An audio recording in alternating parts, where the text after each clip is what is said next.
बिस्मिल्लाहिर्रहमानिर्रहीम। अस्सलामुअलैकुम। यूट्यूब के ऊपर मेरी वीडियो को पसंद करने के लिए मेरे तमाम दोस्तों का बेहद शुक्रिया। मेरी वीडियो को लाइक करने के लिए आज एक और नई रेसिपी के साथ मैं आप लोगों के सामने हूँ। मैं आप लोगों के लिए फ़्रोज़न पराठे की रेसिपी लेके आई हूँ। आप इसको अगर पहले से बना के रख लेंगे तो आपका काफ़ी टाइम सेव हो जाएगा। और मेरी वीडियो को शुरू से लास्ट तक देखिएगा, क्योंकि मैं इसके अंदर आपको 3 फोल्डिंग के तरीक़े बताने वाली हूँ। और अगर पसंद आ जाए तो लाइक्स भी कर दीजिएगा। इसको बनाने के लिए जो चीज़ें चाहिए उसको नोट कर लेते हैं। हाफ़ kg मैंने फ़ाइन आटा ले लिया है। मैं फ़ाइन आटे से बना रही हूँ ये पराठे। अगर आपके पास कोई हेल्थ इशू हो तो आप चक्की का आटा भी ले सकते हैं और मैदे से भी इसको बना सकते हैं। 1 टेबल स्पून सॉल्ट यूज़ करूँगी मैं, 1 table spoon sugar, 2 table spoon dry milk powder और 3 टेबल स्पून घी और नीम गर्म पानी। आइए इसको बनाना स्टार्ट करते हैं। मैंने नमक, शक्कर और ड्राई मिल्क पाउडर डाल के आटे में अच्छी तरीके से मिक्स कर लूँगी। उसके बाद मैंने 3 टेबल स्पून इसमें घी शामिल कर दिया है। घी डालने से पराठे बहुत ही खस्ता आपके बन के तैयार होंगे। जब घी अच्छी तरीके से आटे में मिक्स हो जाए, इसके बाद आप इसके अंदर नीम गर्म पानी शामिल करिएगा। और पानी हमेशा आटा गूंथते वक्त थोड़ा थोड़ा करके डालना चाहिए, एकदम से नहीं डालिएगा। हम इसको ना ही बहुत ज़्यादा सख्त गूंदेंगे और ना ही बहुत ज़्यादा सॉफ्ट, हम आटे को दरमियाना गूंदेंगे। देखिए अच्छी तरीके से मैंने आटा गूंद लिया है। मैं इसको 15 मिनट के लिए रेस्ट करने के लिए रखूँगी।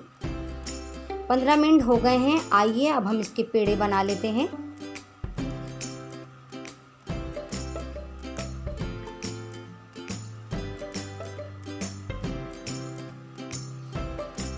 इतने आटे में मैंने 9 पेड़े कट किए हैं। आइए सबसे पहला तरीका हम सीखते हैं। मैंने आटे की लोई लेके उसके मैं बेल लूँगी, इसको खुश्क आटे में लगा के। अब हम इसके अंदर थोड़ा सा ऑयल लगाएंगे, 1 टेबल स्पून के करीब। उसके बाद हम इसमें दोबारा से आटा छिड़केंगे और फिर इसके बाद हम इसकी को कट करेंगे। देखिए एक तरीका ये है, इस तरीके से आप पेड़े को फोल्ड कर सकते हैं। जब आप इसको बनाएंगे तो पकने के बाद काफ़ी लेयर्स आएंगी। इस तरीके से आप एयर टाइट बैग में रख के इसको से फ्रीज़ कर सकते हैं। आइए दूसरा तरीका सीखते हैं। इसके अंदर भी मैंने एक पेड़ा ले लिया है, इसको मैंने बेल लिया है। इसमें भी मैं 1 टेबल स्पून के करीब ऑयल लगाऊंगी, फिर आटा छिड़कूंगी।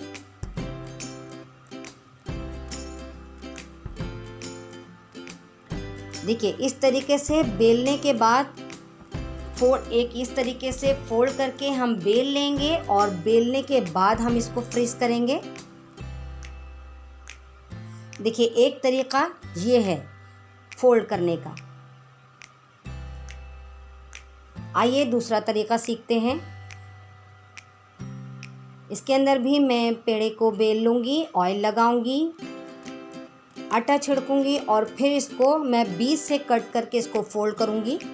एक दूसरा तरीका फोल्डिंग का ये है।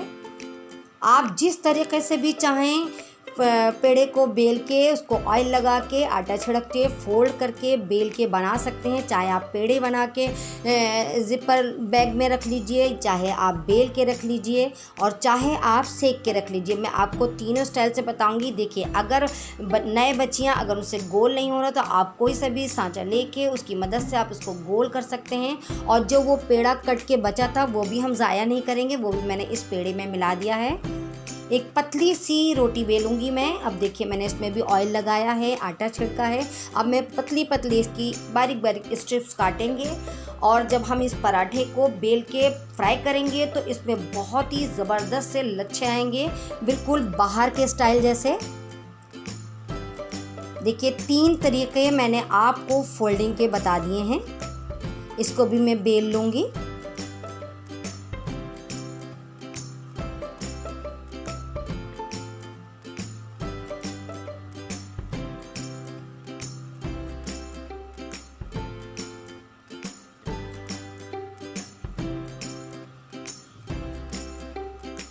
तीनों फोल्डिंग के तरीके आपको मैंने सिखा दी हैं। अब मैं एक प्लास्टिक की शीट लूँगी। सबसे पहले उसके ऊपर ऑयल लगाएंगे हम, ताकि जब हम इसको निकाल के फ्राई करने के लिए निकालें तो वो इस पर चिपके नहीं। अब दूसरे से कवर करेंगे, फिर ऑयल लगाएंगे, फिर दूसरा पराठा रखेंगे। इसी तरीके से आप जितने भी पराठे फ्रीज़ करके इस स्टाइल में अगर रखना चाहते हैं तो आप इसी तरीके से पराठे रख सकते हैं।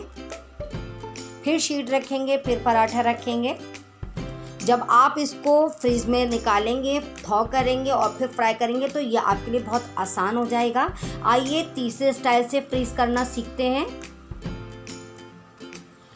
फिर मैंने एक आटे की लोई ले ली है। फिर मैं इसके ऊपर इसी तरीके से दोबारा रिपीटेड ऑयल लगाऊंगी, आटा छिड़कूंगी। आटा इसलिए छिड़कते हैं कि जब हम इसको फ्राई करें तो इसकी जो लेयर्स होंगी वो खिली खिली एकदम लच्छे लच्छेदार आपको नज़र आए।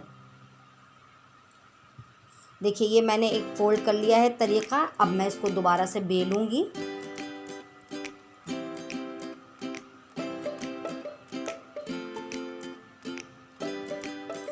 इसका कोई साइज़ नहीं होता, ये आप लोगों के ऊपर डिपेंड करता है कि आप इसको कितना बड़ा रखना चाहते हैं। देखिए मैंने इसको बेल लिया है। अब मैं इसको आपको तीसरे स्टाइल से सेव करना बताऊंगी। मैंने फ्राई पैन पहले ही से गर्म करने के लिए रख दिया था। अब हम इसको देखिए रोटी को डाल के दोनों तरफ से हल्का हल्का सा सेक लेंगे।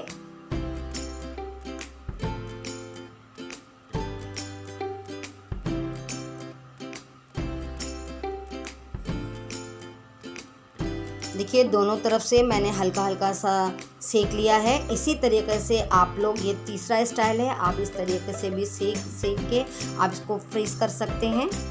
आइए इसको फ्रीज़ करना मैं बताती हूँ। फिर मैंने एक शीट रखी है। अब इसके ऊपर हमें ऑयल लगाने की ज़रूरत नहीं है क्योंकि ये ऑलरेडी कुक है, हाफ कुक है। आप ये इसके बगैर ऑयल के भी फ्रीज़ कर सकते हैं। अब मैं तीनों को air tight box zipper bag के अंदर में डाल के अब मैं रखूँगी इसको। देखिए ये पहले मैंने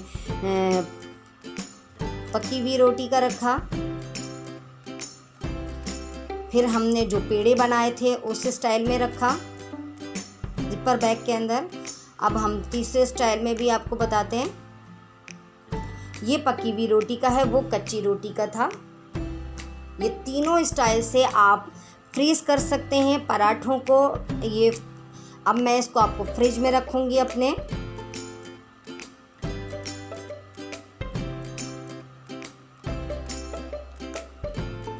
आइए हम इसको निकाल के आपको एक पराठे को फ्राई करके भी दिखाते हैं। देखिए मैंने जो हाफ डन करके रखा था वो मैंने इसको निकाल के थोड़ी सी देर के लिए बाहर रखा और अब मैंने फ्राई पैन गरम करने के लिए रख दिया है। अब मैं देखिए इसको अच्छी तरीके से सेक के इसके ऊपर 1 टेबल स्पून ऑयल के करीब डालूंगी और फिर मैं इसको फ्राई कर लूँगी दोनों साइड से। जब भी आपको फ्रोज़न पराठे फ्राई करने हो तो आप इसको तकरीबन 15 मिनट पहले आप इसको फ्रीज़र से निकाल के बाहर रखिए, उसके बाद आप इसको फ्राई करिए। इस तरीके से आप अपनी फ्रोज़न पराठे तैयार कर सकते हैं। देखिए अगर आपको मेरी रेसिपी पसंद आए तो मेरे चैनल को ज़रूर सब्सक्राइब करिए, बेल आइकन को दबाना हरगिज़ मत भूलिए ताकि हर आने वाली रेसिपी का नोटिफिकेशन सबसे पहले आपको पहुंचे। और ये बिल्कुल फ्री है। और आप मुझे कमेंट्स बॉक्स में कमेंट्स करके ज़रूर बताइए कि आपको मेरी रेसिपी बनाई हुई कैसी लगती हैं। और मैंने आपको 3 स्टाइल से सीखना बताया, आप इसको ज़रूर ट्राई करिएगा। मेरी वीडियो को देखने के लिए थैंक्स फॉर वॉचिंग। अल्लाह हाफिज़।